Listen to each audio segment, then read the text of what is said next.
دیکھیے اب جس عالم کے پیدا ہونے کے لیے حجت خدا دعا کرے، ذرا فکر کریں وہ ہستی کس قدر بابرکت ہوگی۔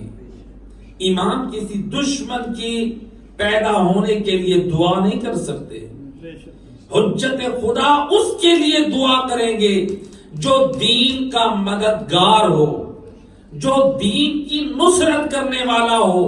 اسی طرح ہمارے علماء میں سے ایک اور ہستی ہیں جن کا نام ہے شیخ حر عاملی۔ کون ہے یہ شیخ حر عاملی؟ ملتا ہے کہ حالات میں یہ کوئی عام بندہ نہیں ہے، یہ کوئی عام ہستی نہیں ہے، یہ حضرت حر شہید کربلا، ناصر امام حسین، حضرت حر کی وہ قربانی جو نماز رسول کے لیے تھی، اس قدر وہ خالص تھی، اس قدر بابرکت تھی، اللہ کو حضرت حر کی یہ قربانی اس قدر پسند آئی۔ ملتا ہے ان کے حالات میں کہ پروردگار نے نسل حضرت حر میں محدث اور فقہا پیدا کر دیے۔ ان کا باپ بھی محدث تھا اور یہ شیخ حر عاملی اپنے زمانے کے محدث اور فقیہ بنے جو حضرت حر کی نسل سے ہیں۔ شیخ حر عاملی یہ حضرت حر کی نسل سے ہیں۔ اب دیکھیے یہ ہے عنایت، یہ ہے کرامت حضرت حر کے حق میں کہ پروردگار نے دنیا میں اگر حسین کی راہ میں اپنی جان دی ہے، دین کی بقا کے لیے قربانی دی ہے، تو پروردگار نے حضرت حر کی نسل میں کس قدر محدث رکھ دیے۔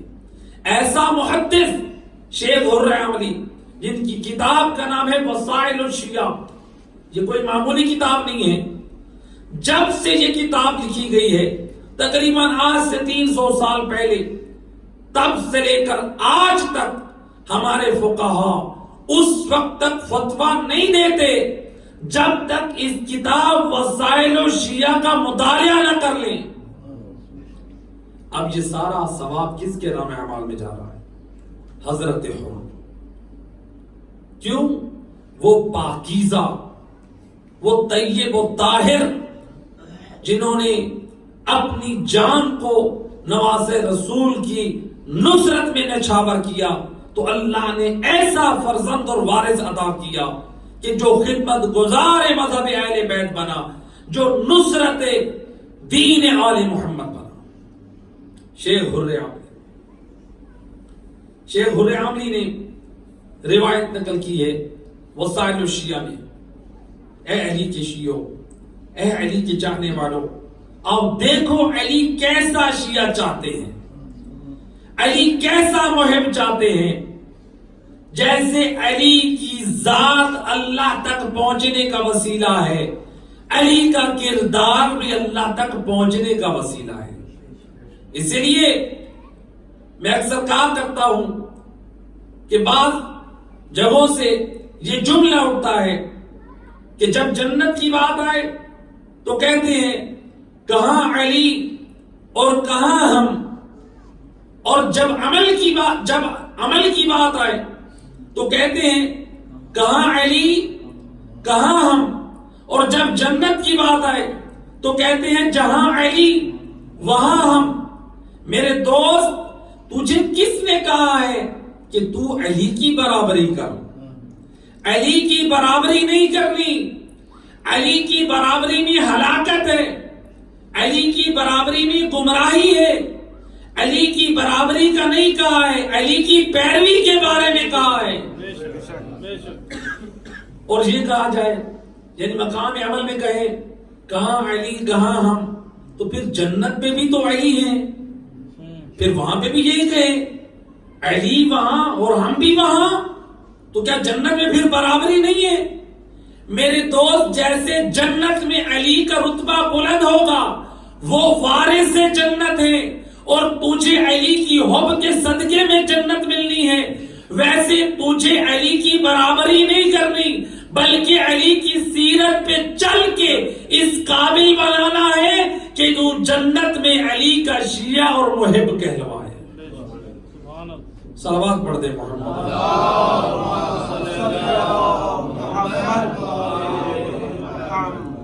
روایت نقل کی ہے شیخ حر عملی نے، مولا علی علیہ السلام کا زمانہ ہے اور امام شہر کوفہ میں، وہ زمانہ جب امام کی زندگی کے آخری ایام یعنی کوفہ میں جو امام نے زندگی گزاری.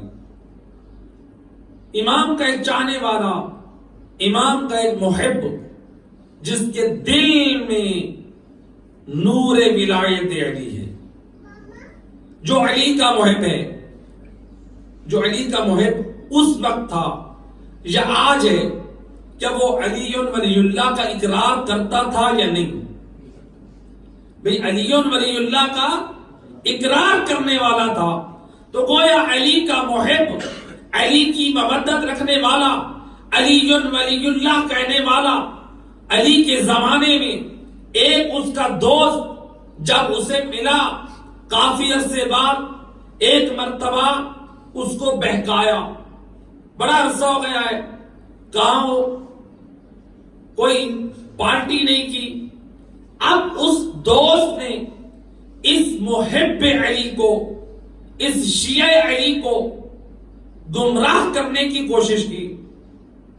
بالآخر وہ کامیاب ہو گیا. ان دونوں نے مل کے کوفہ شہر میں اپنے گھر میں شراب پی. اب جب شراب پی، جو وہ دوست تھا جس نے بہکایا وہ تو فرار ہونے میں ہو گیا کامیاب، لیکن یہ جو محب علی تھا،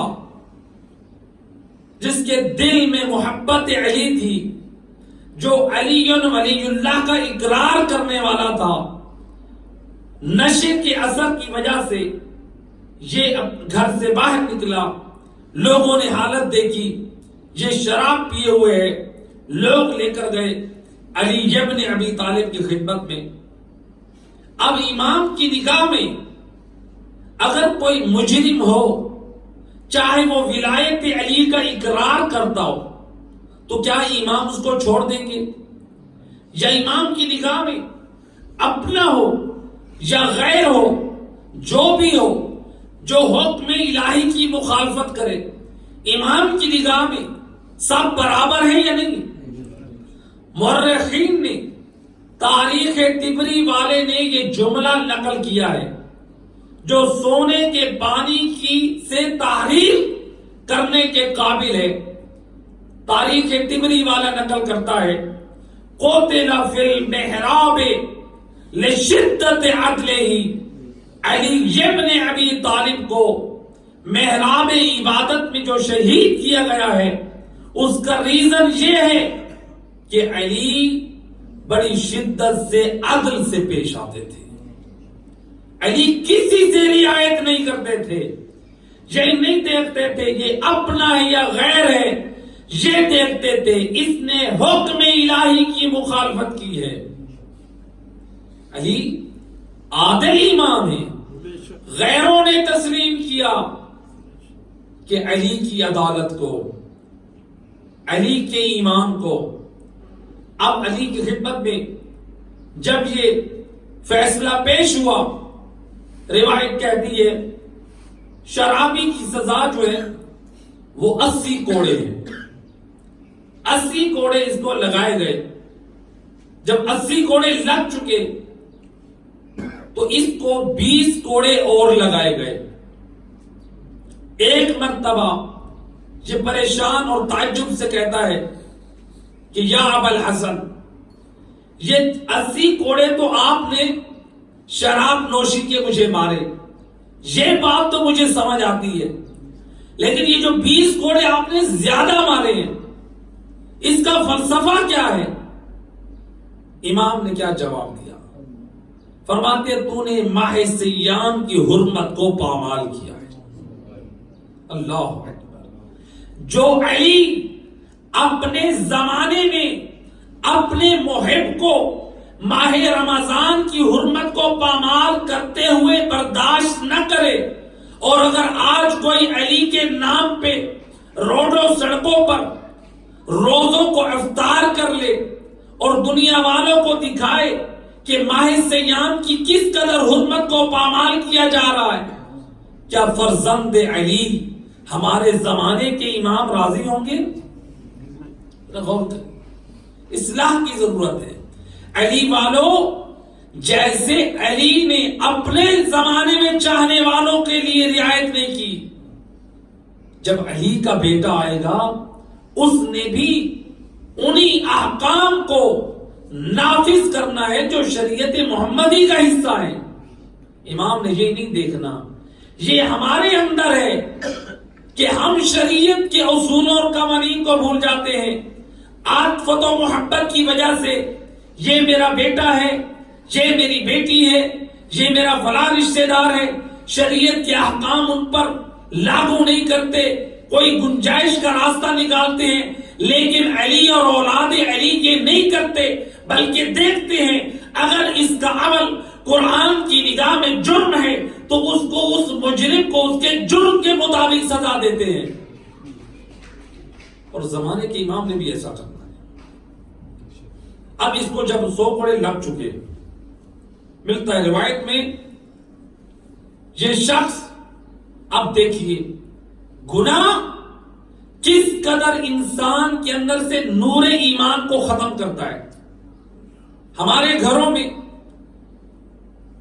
قیمتی فرنیچر یا الماری ہوتی ہے، اگر ہمیں معلوم ہو جائے اس فرنیچر یا لکڑی کی الماری کے قریب دیمک لگ رہی ہے، وہ کیڑا جو لکڑی کو چاٹ جاتا ہے، وہ دیمک یا کیڑا لگ رہا ہے، تو ہم کیا کریں گے؟ فوراً وہاں اسپرے کر کے اس دیمک کو صاف کریں گے، ختم کریں گے۔ اگر لاپرواہی کی، نتیجہ کیا؟ وہ ہماری قیمتی چیز اس دیمک کی نظر ہو جائے گی، وہ کیڑا اس لکڑی کو کھا کر اسے بوسیدہ کر دے گا۔ میرے دوست، یہ ہمیں جو اللہ نے ولایت علی بے مانگے عطا کی ہے، یہ نعمت عظمی ہے۔ ہم اپنی مادی چیزوں کی، قیمتی چیزوں کی جیسے قدر کرتے ہیں، اس نور ولایت اہل بیت کی قدر اس سے کئی گنا زیادہ کرنی ہوگی۔ ان کی حفاظت کا انتظام ان کی نسبت زیادہ کرنا ہوگا۔ کہیں ایسا نہ ہو گناہوں کا دیمک نور ایمان جیسی قیمتی چیز کو وہ چاٹ جائے، نور ایمان کو ختم کر دے۔ اب اس مومن کے، اس شخص کے دل میں نور ایمان تھا یا نہ تھا؟ نور ایمان تھا، لیکن جب گناہ کیا، جب برائی اور گمراہی کے راستے پر چلا، اب علی نے تو اپنی مرضی سے سزا نہیں دی بلکہ رب کی مرضی سے سزا دی ہے۔ لیکن معرفت ایمان نہ تھی، نور ایمان کی حفاظت نہ کر سکا، جس کی وجہ سے یہ جملہ کہہ کر گیا کہ آج سے میرے اور آپ کے درمیان جدائی ہے، الفراق بینی و بینک، اے علی آج سے میرے اور آپ کے درمیان جدائی ہے۔ کون تھا یہ شخص؟ محب علی، مودت علی رکھنے والا، لیکن نور ولایت علی کی حفاظت نہ کر سکا۔ تو کس قدر خود علی کے منہ پر یہ کہہ کے جا رہا ہے آج سے جدائی ہے۔ جب یہ گیا، اور گیا کہاں؟ روایت کہتی ہے علی کو چھوڑ کر، کوفہ چھوڑ کر شام کی طرف گیا۔ جب کسی نے امام سے یہ کہا مولا وہ حاکم شام درہم و دینار وہ اپنے سفرے پہ بٹھاتا ہے، وہ ان کی کمر کا زور بنتا ہے، آپ اپنے سے جدا کر رہے ہیں، وہ اپنے ساتھ ملاتا رہا ہے۔ اللہ اکبر، علی نے کیا جواب دیا ہوگا؟ قرآن کی آیت پڑھی علی ابن ابی طالب نے۔ امام فرماتے ہیں ما کنت متخذ المضلین عضدا، علی نے کبھی فاسق اور گمراہ لوگوں کو اپنا دوست نہیں بنایا۔ علی کو پرواہ نہیں ہے، علی کو چھوڑ کر حاکم شام کے پاس چلا جائے. علی کو ضرورت ہے باکردار لوگوں کی, علی کو ضرورت ہے صالح افراد کی. علی کو ایسے افراد کی ضرورت نہیں ہے جو کردار علی کے لیے ننگوہار بنے, جو علی کے لیے باعث شرم بنے. آج دیکھ لیجئے, آج اگر کوئی اولاد کوئی ایسا قدم اٹھائے جو صحیح نہ ہو تو باپ پلٹ کر کیا کہتا ہے؟ کچھ شرم و حیا کر, میری عزت کا خیال کر. یعنی اگر اولاد نازیبا حرکتیں کرے تو گویا باپ کی رسوائی ہوتی ہے, گویا وہ مجرم ہے جو باپ کی عزت کو ختم کروا رہا ہے. یاد رکھ میرے دوست, میرے اور تیرے باپ کی وہ عزت نہیں ہے جو اللہ نے علی مولا کو عزت عطا کی ہے. اگر کوئی اپنی بد کرداری اور بدعمالیوں سے خدا نخواستہ ایسا بن جائے اور دنیا والے کہیں دیکھو یہ کیسا علی کا شیعہ ہے, بتا کیا علی کا رب تجھ سے راضی ہوگا؟ کیا علی کا رسول تجھ سے راضی ہوگا؟ کیا خود علی راضی ہوں گے؟ میرے دوست ایسا کردار اپنا کہ علی کا رب بھی راضی ہو جائے, علی کا رسول بھی راضی ہو جائے اور خود علی مولا بھی تیرے کردار سے راضی ہو جائے. ایک صلوات پڑھ دے محمد.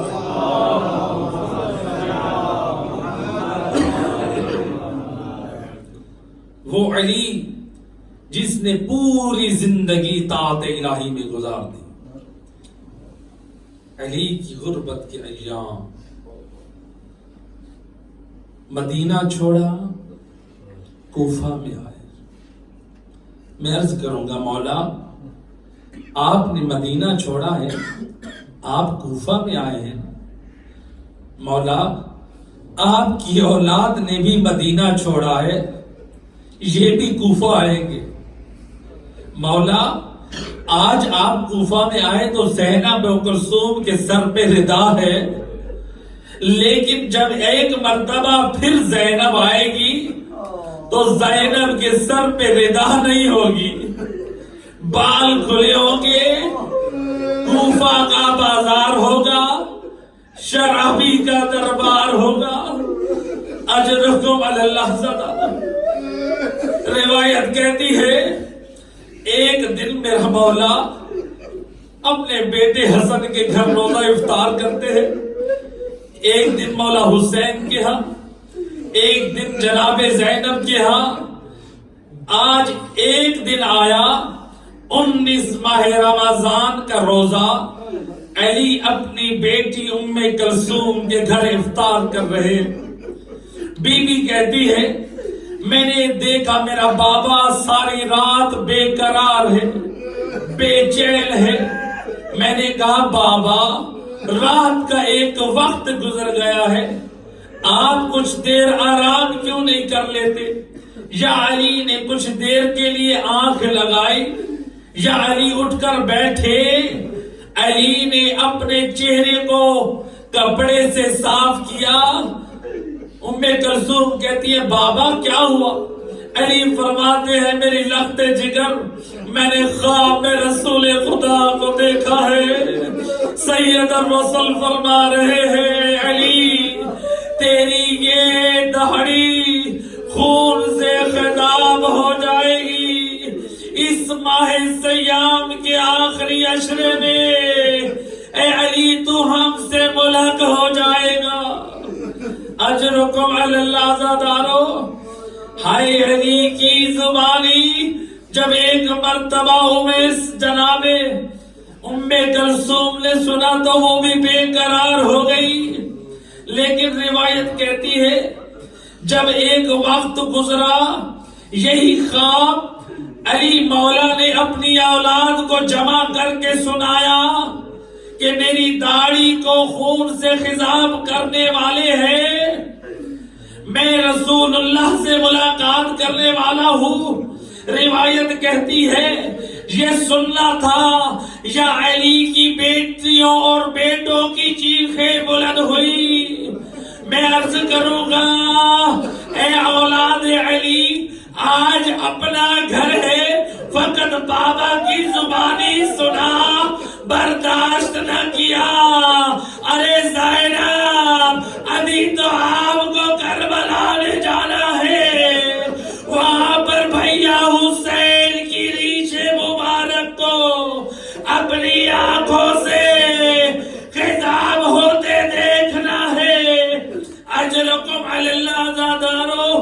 روایت کہتی ہے میرے مولا نے لباس پہنا یا اٹھے صحن خانہ میں آئے کچھ بدخیں تھی جو صحن خانہ میں آئی.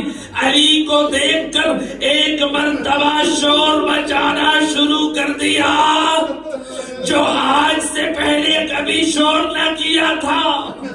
یہ وہ بدخیں جو کسی نے مولا حسین کو ہدیہ کی تھی آج بدخیں بھی نوحہ کر رہی ہے. ان بدخوں کے نوحہ کو دیکھ کر میرے مولا نے یہ کہا ابھی کچھ وقت کے بعد خواتین نوحہ کرے گی. بس بدخوں کا نوحہ کرنا تھا. میرے مولا نے کہا اے ام کلثوم اے بیٹا اگر میرے بعد ان حیوانوں کا خیال کر سکو تو ٹھیک ہے ورنہ انہیں آزاد کر دینا. زمین کا گھاس پھوس کھائے گی. اے کس قدر مہربان, اے وقت رخصت بھی حیوانوں کے حقوق کا درس دے رہے ہیں. لیکن روایت کہتی ہے میرے مولا جب دروازے کی طرف بڑھے یا دروازے کے پاس ایک زنجیر ہے, امام کے لباس میں وہ زنجیر الجھا, آپ کی ردا ابا کاندھے سے گری. ہائے بس یہ سمجھ گئے کہ بس علی موت کی طرف جا رہے ہیں. جب ام سلمہ نے جب جناب ام کلثوم نے بابا کی زبانی سنا کہ